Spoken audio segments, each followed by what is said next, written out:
Assalamualaikum warahmatullahi wabarakatuh. Petani BSM sejahtera. Oke, masih semangat rupanya ya. Padahal saya sendiri agak loyo ini. Habis ketiduran tadi ya. Oke, baiklah teman-teman semuanya.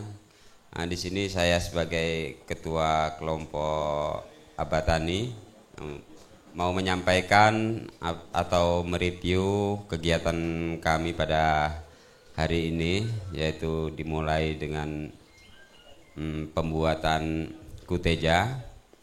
Nah, jadi kuteja itu sesuai dengan namanya, yaitu kunyit, temulawak, jahe. Untuk melakukan fermentasi, kita tadi sudah lakukan prakteknya, kami sudah tahu takaran-takarannya secara jelas, jadi kami juga sudah tidak ragu lagi untuk melakukannya, dan kami juga sudah menanyakan untuk masalah air kelapa, karena tempat kami ini kalau air kelapa itu agak kesulitan. Gitu. Jadi ternyata air kelapa itu masih bisa disimpan, mungkin hitungan 1 sampai 1 minggu masih bisa digunakan gitu. Nah, selanjutnya kita melakukan pembuatan pakan, yaitu yang pertama untuk pakan ayam boiler, terus pembuatan pakan ikan. Kalau untuk pakan ayam boiler yang kita lakukan yaitu pengolahan asola dengan perbandingan 5, terus dedaknya 2,5 kg, lalu singkongnya 2,5 kg juga, lalu apalagi tadi ya, booster feed ya, kita kasih booster feed 1 tutup. Kalau untuk ikan cukup dengan azola, lalu sama ya, azolanya 5 kilo juga, lalu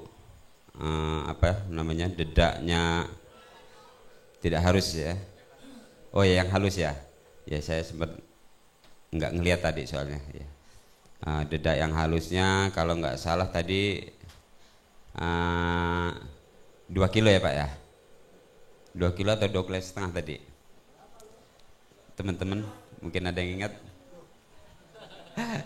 Ya, kurang lebih ya.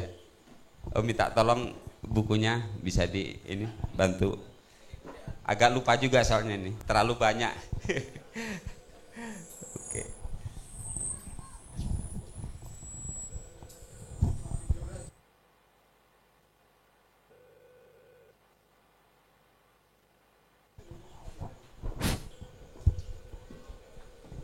Untungnya tadi saya catat ya. Oke, kita buka kitab dulu ini.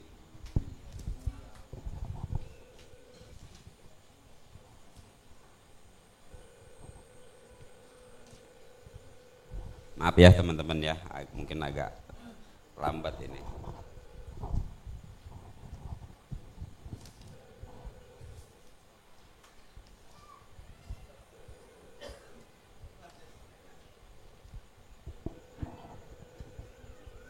Baik, saya ulang lagi tadi untuk masalah pembuatan pakan ikan. Itu azola 5 kilo, dedak 2,5 kilo, talas rebus 2,5 kilo, untuk tepung ikannya 1 on, lalu diberi booster feednya 1 tutup ya. Untuk proses fermentasinya semua sama, kita padatkan semua, baik itu untuk pakan boiler ikan dan untuk ayam petelur ya. Kalau untuk ayam petelur sendiri ini agak berbeda dengan yang lain. Jadi yang kita gunakan di sini yaitu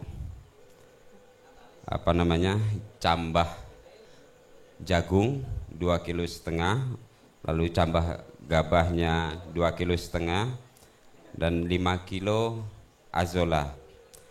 Nah, itu pun tidak lupa kita berikan 1 tutup botol booster feed. Untuk kegiatan selanjutnya yaitu pembuatan silase. Nah, untuk pembuatan silase sendiri kita untuk urut-urutannya, rumput sebelum kita silase kita chopper dulu. Setelah itu kita layukan.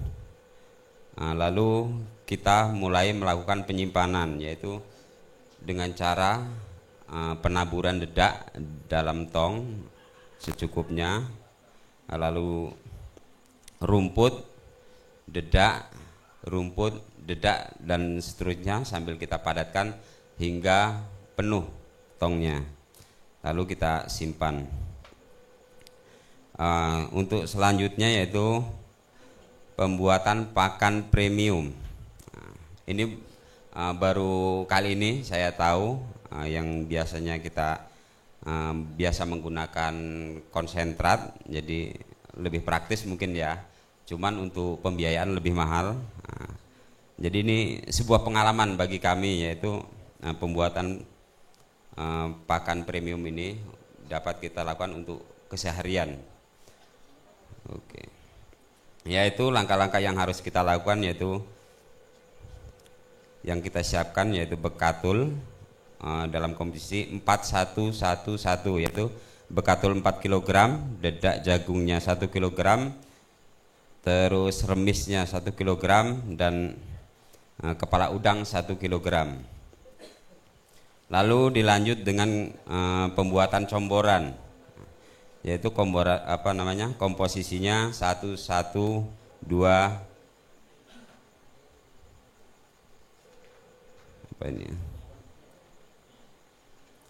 dan ditambah dengan kuteja 111, yaitu 1 kg onggok atau ampas singkong, 1 kg dedak jagung, 2 kg dedak ya. Lalu diberikan kutejanya, kunyit 1 tutup, temulawaknya 1 tutup, dan jahenya 1 tutup untuk pelengkapnya. Dan diberikan air secukupnya, dan itu bisa langsung kita berikan ke ternak kita.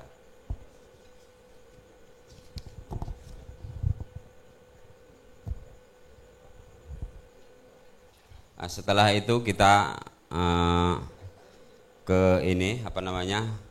belajar melakukan penetasan telur ya.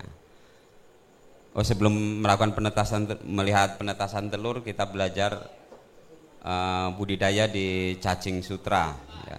Jadi cacing sutra itu ternyata yang bisa kita lakukan yaitu pemberian pakannya dengan kotoran ayam secara langsung ya. Kotoran ayam yang kita bersihkan tadi kita berikan ke cacing sutra, dan untuk tambahannya yaitu air dari kotoran sapi. Jadi dalam kandang itu di situ sudah disiapkan juga. Jadi untuk tahapan demi tahapannya, sebelum langsung ke cacing sutra, dia melalui biogas. Jadi biogas masuk masuk ke dalam tabung, lalu keluar jadi biosuri. Biosurinya itu kita alirkan langsung ke budidaya cacing sutranya. Lalu untuk tambahannya yaitu kotoran ayam petelur. Selanjutnya kami juga melakukan pemberian pakan untuk bebek ya. Tadi menggunakan pakan yang komposisi 112, yaitu sama dengan yang disebut dengan pakan premium tadi. Selanjutnya kami melihat bagaimana cara melakukan penetasan dengan sistem ayun ya. Jadi selama ini setahu kami yang namanya penetasan kita lakukan untuk pembalikan itu kita lakukan secara manual, Pak. Nah, ternyata di sini lebih praktis lagi, jadi semi alami gitu. Ya, jadi cukup digoyang, dipindahkan posisi hanya alatnya saja atau tempatnya saja. Dan kita lakukan dalam 24 jam yaitu 3 kali. Kalau kita hitung secara jam mungkin 8 jam 1 kali. Gitu. Selanjutnya kita juga melakukan pembuatan liter. Ya. Untuk pembuatan liter sendiri mungkin kalau kita sering lihat di YouTube mungkin sudah familiar ya. Kalau di YouTube kita semua sudah tahu gitu. Cuman kalau ukuran kandangnya itu mungkin nggak sama dengan yang di YouTube ya. Kalau ini yang kita lihat ternyata 1 kali 1 dengan kapasitas 10 ekor sampai 15 ekor dalam kondisi ayam usia di 1 bulan gitu. Jadi untuk medianya pun ternyata yang lebih bagus kondisi masih baru gitu. Jadi nggak ngasal juga ternyata gitu, Pak. Nah, selanjutnya kita melakukan pemotongan ayam. Nah, dan ternyata memang benar kata teman-teman yang lebih dulu melakukannya. Ternyata di situ kami percaya bukan hanya dari Tembolok sampai ke Ampela. Bahkan tadi kami mencoba kita buka sampai ke usus. Nah, dan kita cium ternyata di usus itu kalau identiknya untuk ayam biasa atau ternak yang biasa tanpa menggunakan kuteja itu baunya luar biasa. Bahkan ketika kita siram dengan air panas pun sudah terasa benar baunya gitu. Bukan hanya amis tapi memang bau kalau orang Sunda bilang itu bau tai kotok gitu ya. Iya Pak, bener Pak. Iya, bau tai ayam yang gimana ya? Ayam liar itulah gitulah. Nah, dan itu kami yakin gitu. Nah, jadi disinilah pengalaman kami. Cuman ada beberapa hal mungkin yang nanti bisa dijelaskan karena tadi dari tim BSM belum bisa menyampaikan pertanyaan kami tadi salah satunya yaitu masalah kondisi ayam, karena yang kami lihat tadi untuk ayam sendiri saya dengarkan dia ngorok Pak gitu. Jadi dan saya tanya ke pegawainya, saya tanyakan ini sudah diberi apa, apakah hanya kuteja saja atau bagaimana, katanya hanya baru kuteja aja. Terus yang kedua alasannya itu ayam baru, sementara yang biasa kami alami karena saya juga sebagai budidaya ayam petelur, jadi ya sedikit banyaknya agak paham dengan kondisi ayam itu gitu kan. Itu kalau saya bilang itu kalau nggak stres, kalau bilang kami gampangnya bilang cekreh ya. Nah di situ kalau menurut pengalaman kami itu tuh mungkin nggak tahu ya apa, yang jelas kalau di kami pengalaman kami itu faktor dedaknya Pak. Dedaknya terlalu kasar gitu. Jadi bukan faktor dari stresnya kalau menurut saya, karena itu tadi dibilang dedak lebih dari dedak gitu, kalau dibilang katul jauh gitu kan, karena kasar bener.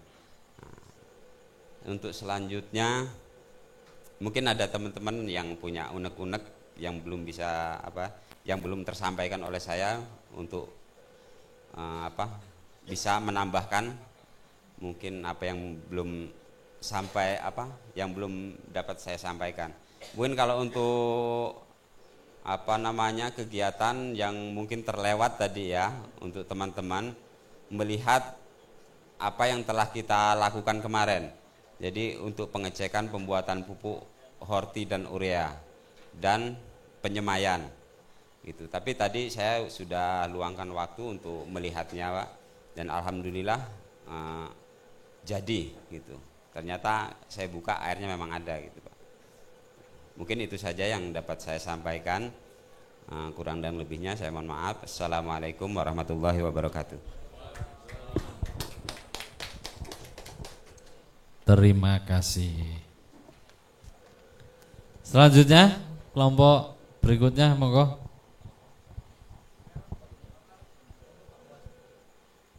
Boleh. Yang mana dulu bebas. Semangat ini. Oh ya. Masih nambah? Mohon maaf, mungkin ada sebentar Pak, nggak apa-apa, sebentar aja Pak ini. Ini cuma nambah, mungkin nanti sekalian bisa dijawab sama Pak Bayu.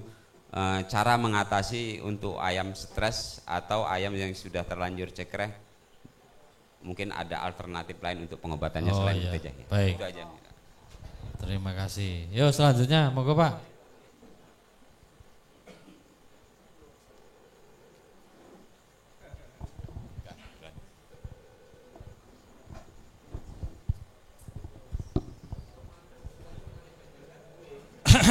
Tes. Coba tolong perhatikan ya. Assalamualaikum warahmatullahi wabarakatuh. Alhamdulillah, terima kasih atas atensi rekan-rekan ya yang luar biasa. Kasih pos.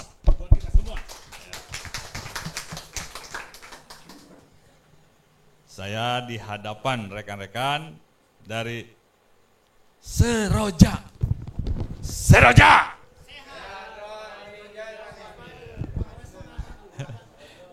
Loyo, Seroja. Wah. Seroja, sehat rohani jasmani. Yang pertama saya bersyukur ya dengan penamaan Seroja, sehat rohani jasmani. Hari pertama itu benar-benar fisik diporsir. Hari kedua begitu. Hari ketiga relaksasi. Cocok bener. Baik ya. Review dari grup Seroja di hari ketiga praktek itu terkait praktek herbal keluarga. Ada 8 termasuk mengolah ayam tim. Yang pertama itu rebusan selikir. Rebusan sal manis yang kedua, yang ketiga rebusan madaran. Nah, di sini intinya dari rebusan itu yang pertama ya, saat proses memanaskan atau merebusnya itu. Saat pertama mendidih langsung dimatikan. Itu alhamdulillah dari sekian puluh tahun yang saya lakukan khususnya di rumah saya itu, kalau merebus sampai wah ternyata ya baru terjawab. Tapi alhamdulillah ya, tidak ada kata terlambat kalau buat saya. Terima kasih BSM. Kasih aplaus buat BSM dong. Yeah. Khusus untuk yang selikir itu yang perlu diperhatikan. Jadi airnya itu sampai warna, nih coba, sampai warna gimana? Kan udah duluan ini. Coba. Hijau muda. Yang benar. Nah, terima kasih Kang. Iya, atas bantuannya. Berarti tidak sia-sia ya. Kemarin prakteknya benar. Dan duduk paling depan juga nggak sia-sia.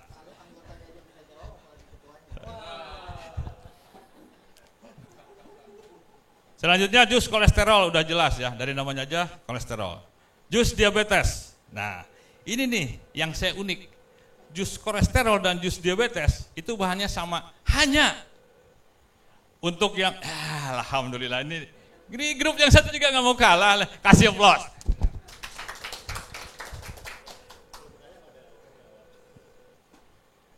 Baik ya, yang keenam jus mata, jus aleja yang ketujuh. Terakhir ya, itu yang kedelapan mengolah ayam tim yang kemarin dari grup Seroja itu mengolah ayam ya. Yang selanjutnya ya, kita ke Pak Potro ya. Pak Potro ya, itu terkait sesuai Seroja sehat rohani jasmani untuk menuju ke arah sana seluruh ya. Kan tadi rebusan-rebusan udah, untuk mendukung perlu relaksasi ya. Perlu relaksasi. Memang pas saya di sana itu saya coba ya resume, itu ternyata ada 60 item di tubuh kita yang bisa dideteksi.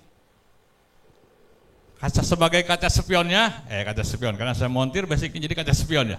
Spionnya itu dari kaki. Dari kaki, alhamdulillah seluruh tubuh termasuk ini nih apa? Mata sampai ke telinga juga. Nah, supaya rekan-rekan dapat informasi yang lebih jelas, Iwan itu bahasa Inggris. Bahasa Indonesianya Iwan. Ini ada rekan saya yang setia, yaitu Setiawan Iwan. Nah, Kang Iwan, tolong supaya diperjelas ya terkait relaksasi di sana. Karena kebetulan beliau yang merasakan dari A sampai Z, ya sampai kretek. Tolong Kang Iwan, kasih aplaus buat Kang Iwan. Silakan Kang Iwan.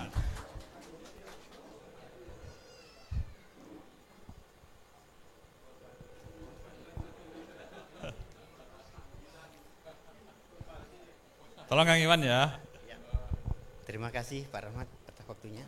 Pak Bambang, nggak tahu nih kenapa saya disuruh maju nih. Rekan-rekan, Assalamualaikum warahmatullahi wabarakatuh. Ya, nama saya tadi udah disampaikan Setiawan, biasa dipanggil Iwan, Iwan ya. Bahasa apa tuh? Ya, saya dari Belitung Timur asli, teman domisili di Jakarta. Jadi memang saya ngikut BSM sangat tertarik dengan YouTube-nya Pak Bayu dan tim, salah satunya dari pertanian dan peternakan. Tapi rupanya di sini berikut ada demi kesehatan rupanya, baik obat-obatan dan pijat gitu dah. Ini ada sedikit masalah. Seminggu sebelum saya berangkat, saya jatuh, kepleset. Waduh, saya bilang nggak mungkin ini, karena hari pertama saya nggak bisa bangun. Kejadiannya jam 12 malam, terus sampai pagi saya nggak bisa bergerak. Ya, karena saya nggak ada yang ngerti. Untung istri agak pinter dikit, nanya Mbah Google. Nanya Mbah Google, rupanya ditempel caranya dengan es balok, es batu maksudnya. Jadi belakang saya ditempel karena sakitnya di belakang. Alhamdulillah sekitar jam 5 saya bisa tidur nyenyak. Bisa tidur. Sekitar jam 9 saya bangun. Saya kira udah sembuh. Udah bisa jalan. Jalan keluar kamar terus menuju dapur. Tiba-tiba kumat. Hampir lagi jatuh tapi bertahan di kursi gitu loh. Balik lagi ke kamar. Ya istirahat untuk ini sambil menahan rasa sakit. Berjalannya waktu sampai ke sini, saya berdoa aja gitulah. Semoga saya bisa melanjutkan pelatihan di BSM ini. Jadi berawal dari situ, singkat cerita saya sampai di sini, saya naik kereta dari Jakarta sekitar 18 jam, 17 lebih ya. Saya duduk, berasa banget. Asli berasa banget sakit. Hampir-hampir pas sampai itu, waduh mau langsung nyelonjoran gitu. Nah, saya bertanya dengan pas waktu itu dengan Mas Oki, ternyata ada yang buat diurut. Senang sekali saya. Sebenarnya saya nggak suka diurut. Pelan diurut saya geli, kenceng sakit. Saya nggak suka, seumur umur. Nah, di sini pas ngelihat nanti kata Pak Oki ada Pak Patro namanya yang bagian suka betulin urat-urat sakit atau tulang sakit. Ya, saya nunggulah request. Sekitar jam 5 sore mungkin Pak Patro datang. Saya lihat, waduh orangnya. Gawat ini. Yang udah pasti bakal geli enggak nih. Ampun saya. Tapi ada sedikit senyum. Pas dia jalan kayak gini nih. Saya intip, alhamdulillah, saya bilang, bersyukur saya dia jatuh. Pasti mijitnya nggak terlalu kuat. Ya, jadi saya request malam itu. Ya sambil ngobrol-ngobrol, Abah Jaim lah dekatin diri biar ada komunikasi. karena beliau habis jatuh sakit itu, katanya nggak bisa pijit. Ya rayu-rayu dikit lah, biasalah itu. Ternyata dikasih kesempatan malam itu dipijit. Dipijit, saya bilang keluhan saya seperti ini. Dimulai langsung dari mungkin teman-teman udah tahu semua ya dari awal, dari pijit. Ya nggak tahu pulang aja. Ulang lagi maksudnya besok. Ada selanjutnya kan Pak? Nah, jadi pas dipijit, alhamdulillah terasa enak. Walaupun sakitnya Pak, yang saya perkirakan tadi Pak Parto itu habis dapat musibah akan lembut gitu loh. Ternyata mukanya tetap sesuai dengan kelakuannya. Pak Parto maaf ya, Pak Parto. Pak Parto. Aduh. Ya. Jadi lanjut cerita, saya dipijit enakan, alhamdulillah. Sampai yang pertama malam saya bisa istirahat enak, terus saya jalan bolak-balik, walaupun saya nginep di atas, biasanya saya nggak kuat jalan, ternyata bisa. Dan ikut-ikut teman juga membantu, dari mulai yang pertanian, kita macul, kita bareng bersama, sampai peternakan kemarin saya ikut juga, misalnya ngontrol. Dari mulai ngasih ayam obat, ngasih kambing, terus lihat terakhir motong ayam. Selanjutnya selesai itu hari ini, memang tadi udah dijelaskan dari ketua kami Pak Rahmat mengenai obat-obatan. Ya kalau ngelihat sebelum kita tadi pelatihan sebenarnya udah dijelaskan dari Pak Bambang, obat-obat banyak amat gitu loh yang harus dipakai. Hampir mirip-mirip lah gitu. Nah, lebih dijelaskan lagi tadi setelah kita praktek membuat. Ya mudah-mudahan sih dengan adanya dikasih cara SOP yang itu, kita akan bisa membuat lebih baik dengan sendiri gitu loh. Nah, mungkin tadi udah dijelaskan dari Pak Rahmat. Nah, selanjutnya tadi nggak tahu kenapa dari Pak Potro saya dijadikan korban lagi nih. Saya jadi contoh. Padahal badan saya udah ngeberetak, udah nggak kuat, udah mau nyerah. Kata Pak, nggak apa-apa, mudah-mudahan bisa sembuh, bisa lebih baik. Jadi dimulai, ternyata, sebelumnya diurut itu saya kira itu hanya urutan biasa seperti tukang-tukang urut di luar. Ternyata hanya beberapa gerakan ini hanya pemanasan rupanya, stretching. Tapi stretchingnya Pak, ampun dah. Mungkin udah ngerasain lebih dulu ya Pak ya, dari mulai ditekuk, karena badan saya memang udah rontok dari awal gitu Pak. Dari mulai tekuk kaki, terus sampai tarik kuping tadi, mungkin kurang dengar kali kuping saya nih. Sekali lagi saya sebenarnya sama Pak Patro berharap tadi lebih lembut. Susah amat ngomongnya ya. Ternyata nggak berubah, padahal saya udah bilang nggak kuat. Terus agak komplain dalam hati, kok saya aja, kok yang kena. Saya lihat melirik kiri kanan, ada temen badan agak kekar dikit itu, Pak Agung saya lihat itu suka senyum-senyum. Cobain dites dengan menarik dari leher tadi. Ternyata nyengirnya lebih dari saya. Alhamdulillah dalam hati. Berarti saya bukan termasuk salah satu korban. Ya mungkin karena teori yang dikasih dari semua yang ada hampir sama ya. Enggak ini, mungkin cuman itu aja yang bisa saya sampaikan. Terima kasih sekali lagi buat Pak Bambang atas kesempatannya. Wassalamualaikum warahmatullahi wabarakatuh. Waalaikumsalam warahmatullahi wabarakatuh. Tepuk tangan untuk teman kita. Terima kasih atas penjelasannya. Ya, kan belum baru koma. Ya, memang itulah ya, setia.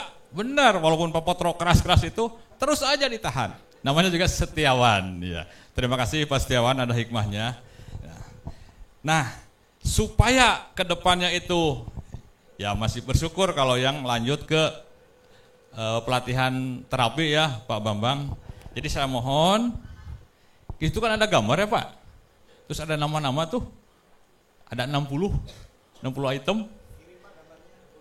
Nah, kalau ada, saya mohon dengan hormat ya. Supaya apa? Secara perlahan saya pelajari itu. Yang mana, namanya apa, kemudian. Itu aja. Terima kasih. Assalamualaikum warahmatullahi wabarakatuh. Waalaikumsalam warahmatullahi wabarakatuh. Monggo selanjutnya. Semangatnya luar biasa.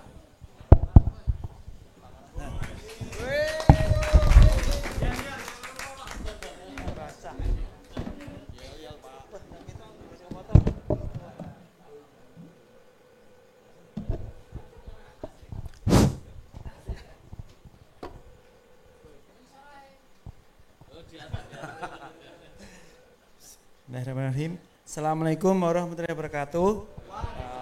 Ini ke Kanjeng Tani, saya menyampaikan mereview apa yang telah kita lakukan tadi. Yang pertama itu kita tadi bikin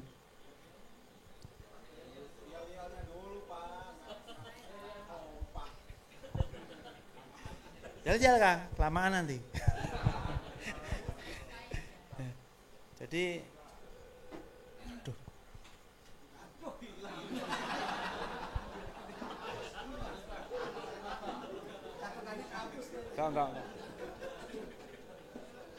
Enggak.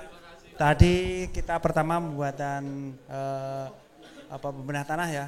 Kita bahannya tadi itu ya untuk pembenahan tanah itu kita cari yang bakteri yang bagus itu kita udah tadi kita itu dari rumus bambu, kemudian ditambah dengan tanah-tanah yang mungkin yang tidak subur ya, mungkin dicampur, kemudian tanaman-tanaman yang tahan kering, misalnya ada rumput teki, tulangan, dan mungkin di sekitar tempat kita masing-masing berbeda ya. Jadi semuanya itu dikumpulkan, setelah itu di yang untuk tanah bambu yang di bawah daunnya itu ya, di dukir-dukir itu ya, pakai tangan mungkin setebal 1 cm aja. Itu kalau tadi kita cuma pakai untuk tanah humus itu sekitar 2 kilo, karena enggak kalau standarnya itu yang di SOP itu kan 50 ya, itu nanti kita kecilkan aja sesuai dengan untuk apa, kalau kita kan cobaan hanya sedikit. Yaitu untuk tadi tanah humusnya 2 kilo, tanah lumpur atau tanah yang diambil bagian pojok-pojok atau tempat yang terutama yang tempat yang kita olah ya, itu sedikit aja dari pojok-pojok digabungkan, kemudian dicampur di dalam drum ya. Yang tadi itu kita bukan drum ya, pakai toples yang kapasitas 15 liter ya. Jadi katalisnya 5 liter. Jadi semuanya itu yang rumput-rumput itu di blender ya, itu dicacah halus, dicampurkan, kemudian dikasih sama pembelah tanah dan tanah yang macam-macam tadi, kemudian ditambahkan dedak dan air sampai penuh ya, sampai mencapai 15 liter. Itu yang untuk sekilas saja ya. Untuk yang pembuat pupuk orti itu pakai pupuk orti, yaitu tadi pupuk yang tadi itu urea ya. Kalau pupuk orti yang tadi kita pakai pupuk orti itu kita pakai koi kambing sama koi ayam 1 karung, koi sapi 3 karung, katalis 5 liter dan garam sekitar 3 kilo ya. Untuk pupuk orti tadi ditambah airnya itu sampai memenuhi pakai air yang sudah air cucian beras ya, tapi karena ada cucian beras tadi diganti air yang dicampur dengan dedak, yaitu koi 2 karung, koi ayam 1 karung, koi sapi 3 karung, katalis 5 liter dan garam 3 kilo. Kemudian yang ini sampai aerob ya, karena semi ya, karena yang kalau yang ini kan bawahnya kita kasih para ya sebagai penyaring ya, jadi dicampur seperti yang prosesnya seperti yang pertama tadi itu kemudian didiamkan sampai nanti airnya menetes. Kalau airnya menetes diputar lagi sampai dua berulang-ulang ya, pagi dan sore ya. Itu yang mungkin enggak semuanya ya, nanti waktunya supaya kita nanti bisa lebih banyak dari Pak Bayu ya, kita enggak usah terlalu banyak ya. Ini untuk sekedar itu, nanti kalau yang lain itu kurang lebih aja ya, mungkin yang membedakan itu katalisnya, saya kira mudah ya itu. Ya, kemudian yang untuk selanjutnya yang masalah pertanian ya, tadi itu yang pertama itu kita mencangkul ya, cangkulnya kemarin itu udah intinya yang prakteknya sebetulnya dari tanah keras itu dicangkur, dikeluarkan sekitar 10 cm, kemudian digali kan, dipakai cungkil ya, kemudian ditarik tanah sebelahnya ya. Tapi yang tadi itu sudah dilakukan ya, jadi tadi itu kita cuma meratakan tanah yang sudah jadi, dikasih pupuk, kemudian pupuk yang urea padat ya. Kemudian urea padat disebarkan rata, kemudian tanahnya itu dibalik, kemudian diratakan. Setelah itu kemudian kita siram dengan pembenah tanah ya. Setelah kita siram, kemudian kita tanami jagung ya. Jagung itu jagung sama cabai. Kalau jagung ini kita tanam di kanan kiri ya, tanamnya itu zigzag ya, sebentuk sepertiga ya, dengan jarak 15 cm. Kemudian yang tengahnya itu cabai dengan jarak sekitar 40 cm. Setelah itu kemudian ditutup dengan karena kalau jerami ya, kalau musa mungkin susah ya, karena tanamnya jagung itu sudah lubanginya ya. Tutup jerami, kemudian kita bikin irigasi drip ya, irigasi tetes ya. Itu yang saya kira itu untuk yang di pertanian ya. Kemudian yang tanaman yang cangkok, kemudian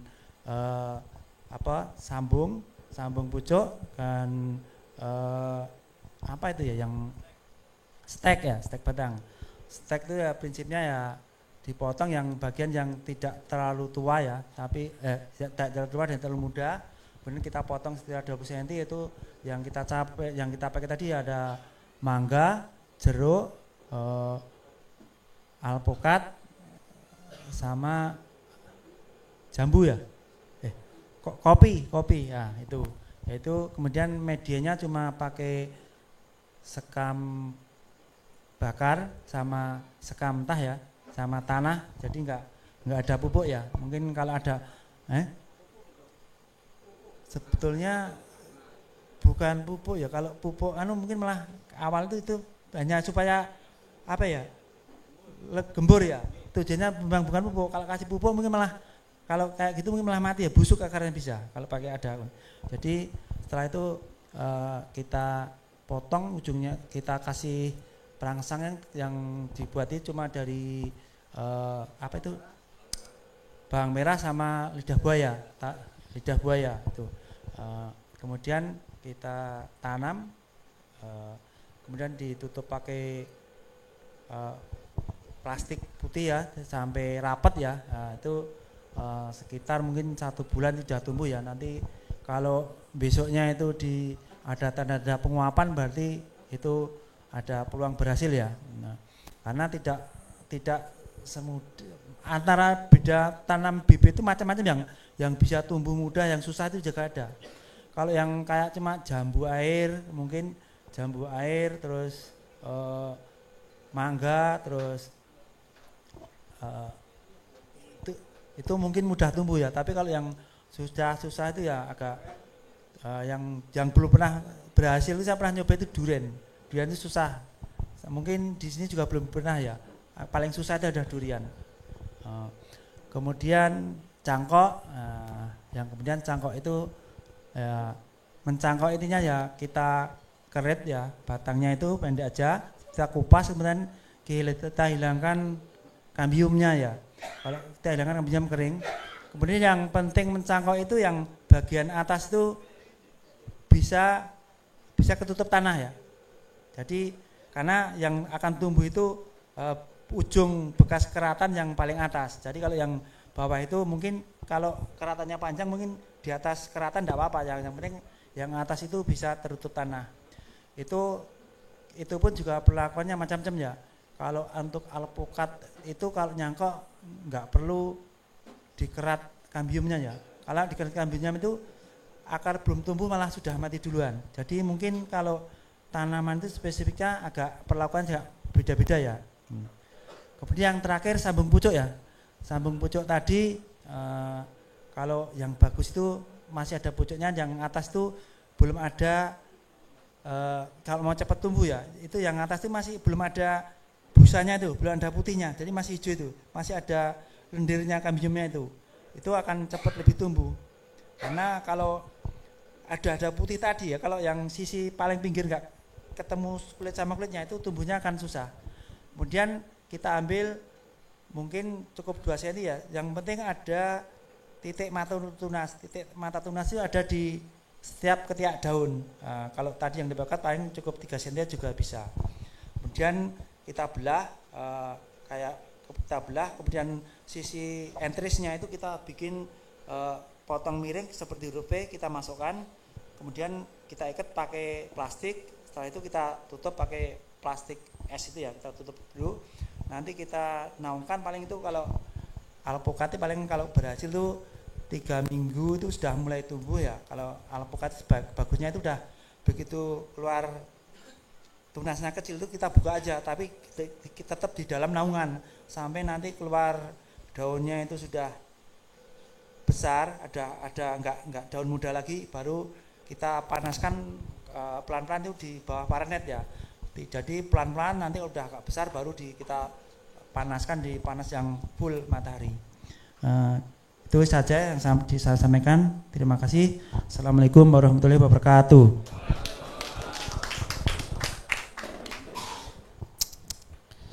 Terima kasih. Masih semangat? Atau sudah ngantuk? Pak mau nambahin bentar dikit Pak. Oh mau nambahin. Monggo Pak. Sebentar aja ya Pak. Assalamualaikum warahmatullahi wabarakatuh. Kanjeng Tani. Lupa. Lupa. Ya dah. Kanjeng Tani. Wis. Hebat ya.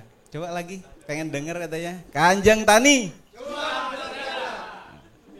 Cuan berganda loh. Pak Bambang, ada satu mungkin yang teman-teman banyak tanyakan. Sebetulnya semalam udah Pak Bayu jelaskan, tapi mungkin semalam kecapean Pak. Jadi ada yang belum dengar. Pak Bayu tuh katalisnya katanya kok nggak dijelasin ya. Loh udah Mas. Katalisnya caranya pembuatannya seperti apa kan sudah dijelaskan Pak Bambang ya.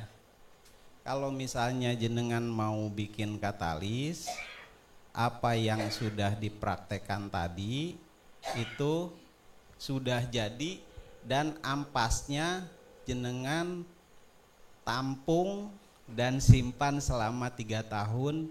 Nanti gimana caranya menghidupkannya, semalam sudah dibilangin juga.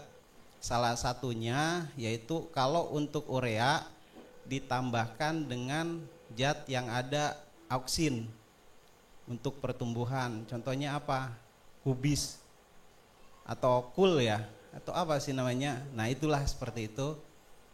Ya Mas ya. Itu. Nah kalau yang lainnya mungkin bisa dikembangkan nanti mungkin sama Pak Bayu atau Pak Bambang. Terima kasih. Wassalamualaikum warahmatullahi wabarakatuh. Waalaikumsalam warahmatullahi wabarakatuh. Tepuk tangan untuk teman-teman.